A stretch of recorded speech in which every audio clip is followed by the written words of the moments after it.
diversidades nas organizações geralmente abordam diversos eixos como diversidade sexual e de gênero, racial, cultural ou étnica, geracional, de pessoas com deficiência, e esses são os eixos ou temas mais abordados e que têm muita importância.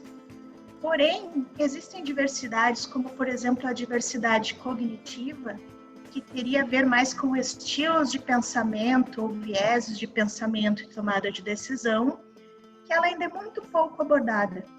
Mas, para além desta, nós temos a neurodiversidade, que é uma diversidade praticamente inexplorada no contexto das organizações brasileiras. O que abarcaria a neurodiversidade? Transtorno do espectro autista, déficit de atenção, hiperatividade, transtornos como descalculia, dislexia e também o que não seria um transtorno propriamente, mas uma condição, que é a condição de altas habilidades e superdotação.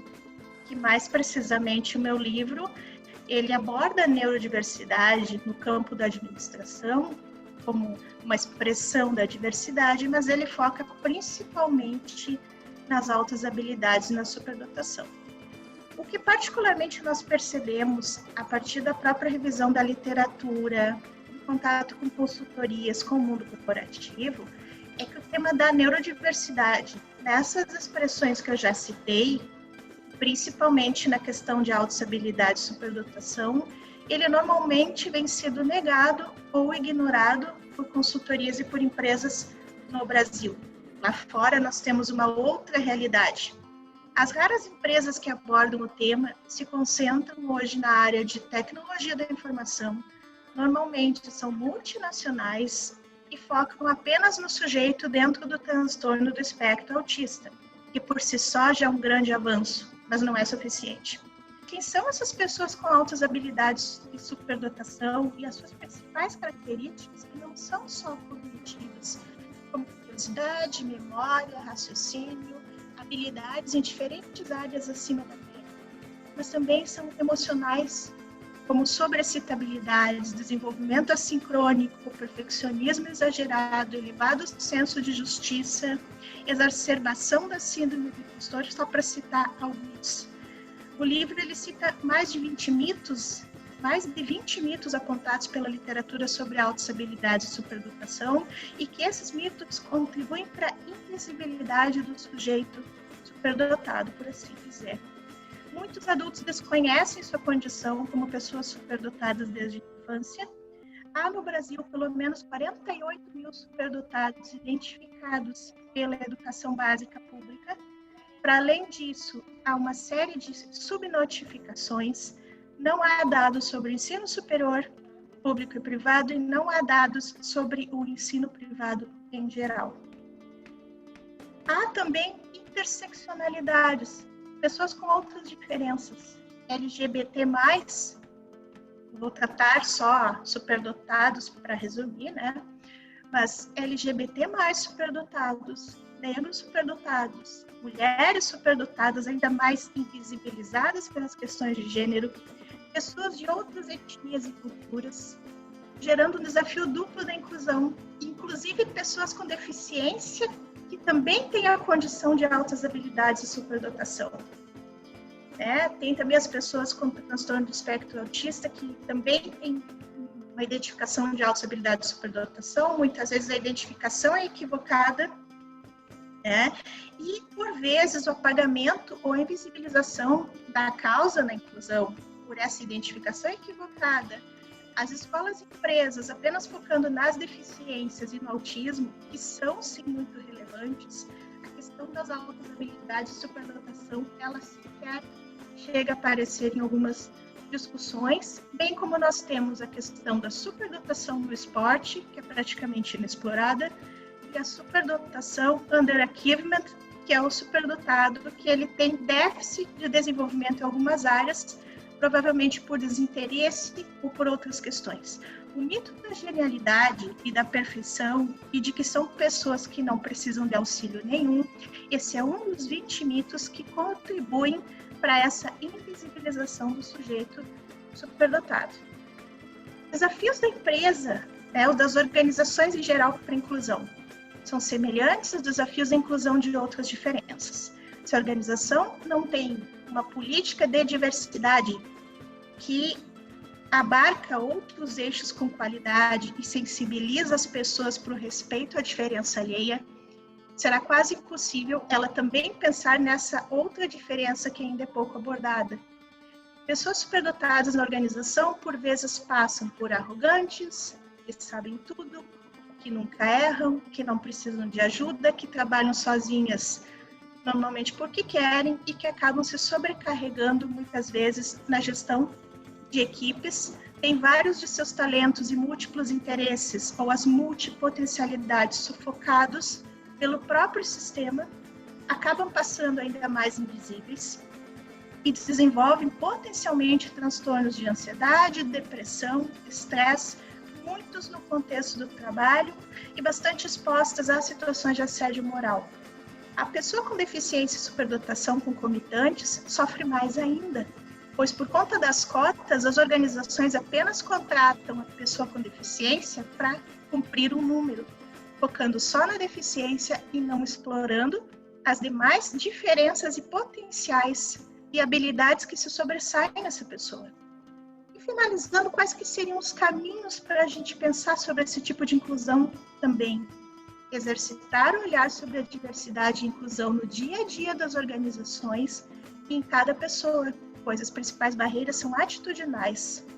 Diversidade deve ser uma política de longo prazo, envolver gradualmente diferentes dimensões da neurodiversidade, ou da diversidade antes da neurodiversidade, inclusive, e não se trata de fazer teste de QI para selecionar superdotados, pois o teste não é o único elemento da identificação de múltiplas inteligências, e nós não queremos gerar mais inclusão, nós queremos que o ambiente do trabalho tenha mais qualidade de vida e mais qualidade e enriquecimento do trabalho que é feito para que ele apresente mais sentido, sem caracterizar desvio de função, sobrecarga, entender que toda melhoria no trabalho para os superdotados é uma melhoria que se estende para outras pessoas na organização.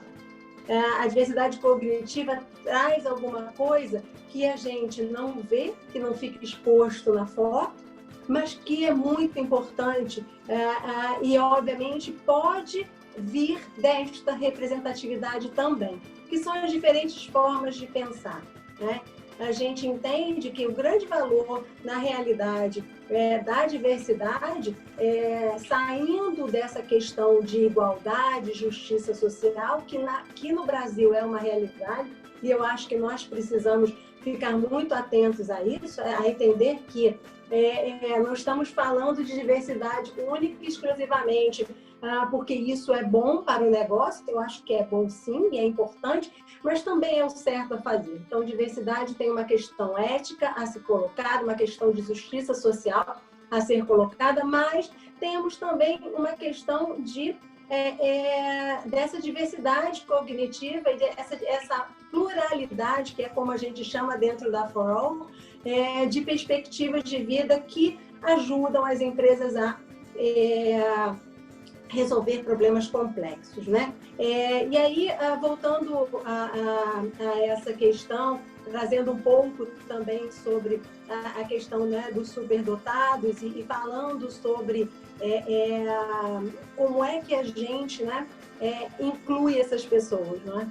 Porque acho que o mais importante que a gente deve também deixar aqui claro é que você ter simplesmente representado dentro das empresas pessoas, né, dessas diversas dimensões, não vai fazer com que elas estejam na sua potencialidade, que elas estejam ali entregando o seu potencial para a organização e se realizando como pessoas. Então, acho que a questão da habilidade, da inclusão é muito importante, né? E muitas vezes o que a gente percebe é que as organizações sempre pensam nas pessoas, né, pelo aquilo que falta.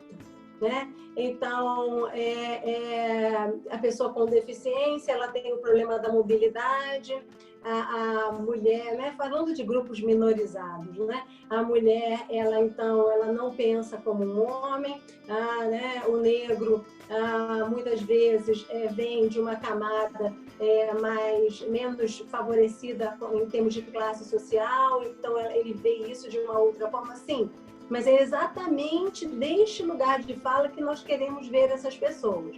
O que nós precisamos entender é que essas pessoas elas podem contribuir, né, estando, né, sendo assim ou estando nessa condição. Então, acho que trazer para a discussão como incluir, né, a diversidade, a neurodiversidade, é pensar qual é o lugar de potência dessas pessoas. E como é que nós vamos fazer com que isso aconteça de uma forma estruturada dentro da nossa sociedade. E aí eu gostaria de fazer uma outra provocação, mas por que é tão difícil, então, entender esse lugar de potência e incluir essas pessoas que são diferentes? Se todos nós somos diferentes, né? Nós dizemos que somos tão plurais e únicos por conta disso, né? Porque é natural das pessoas, né, ter medo do diferente.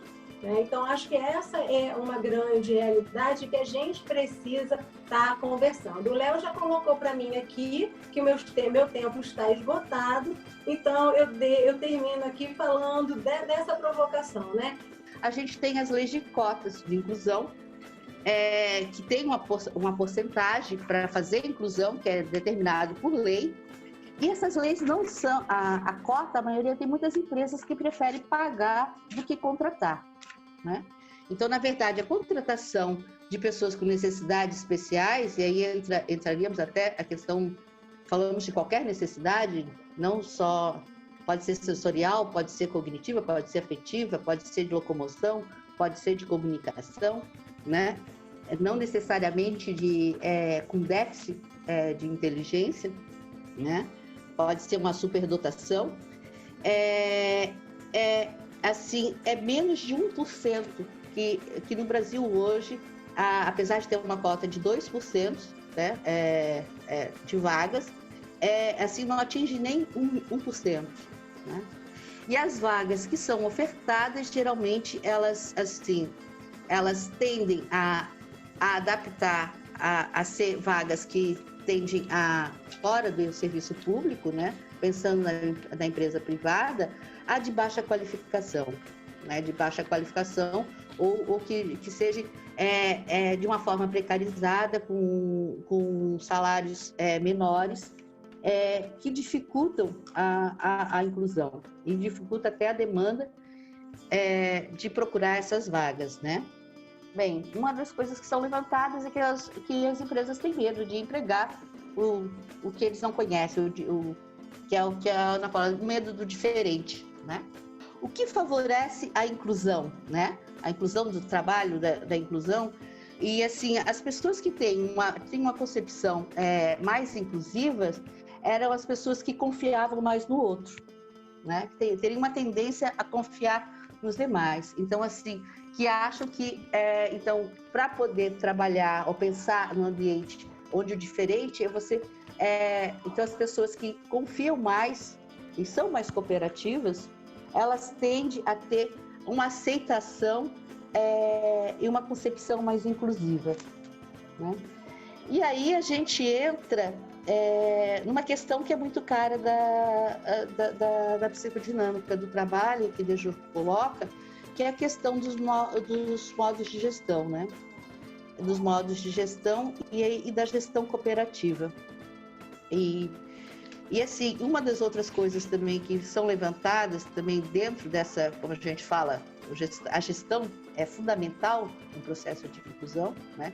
Tanto na escola quanto na empresa, né?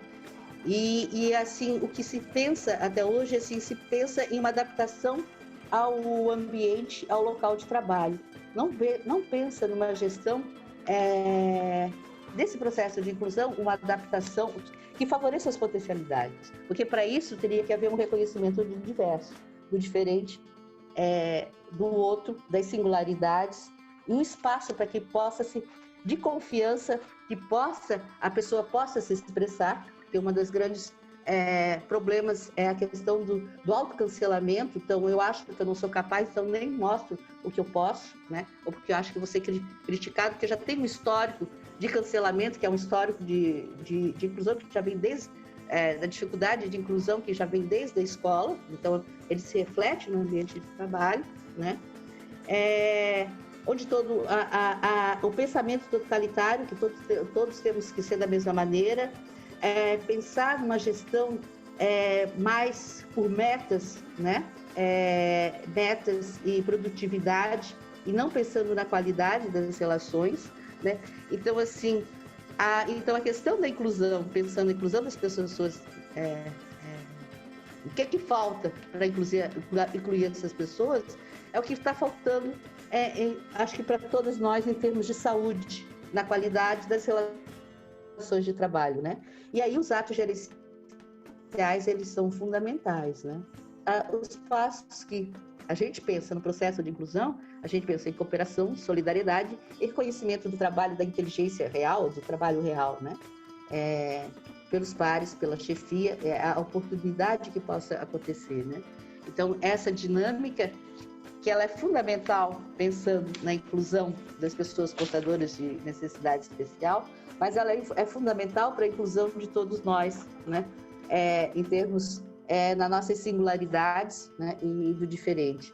Sabe o que me veio na cabeça você falando, na época do mestrado com Milton Taide na UERJ, né, que aí eu fui ter mais contato com a psicodinâmica do trabalho, um texto que eu acho que é Hirata, eu não lembro o nome, Suzana Tsurai, talvez um autor japonês, que ele fala, acho que é japonês, lidando com a psicodinâmica, ele fala do conceito de inteligência ardilosa, que eu acho que está falando dessa inteligência ardilosa, né, que é aí também, né? Helena Hirata.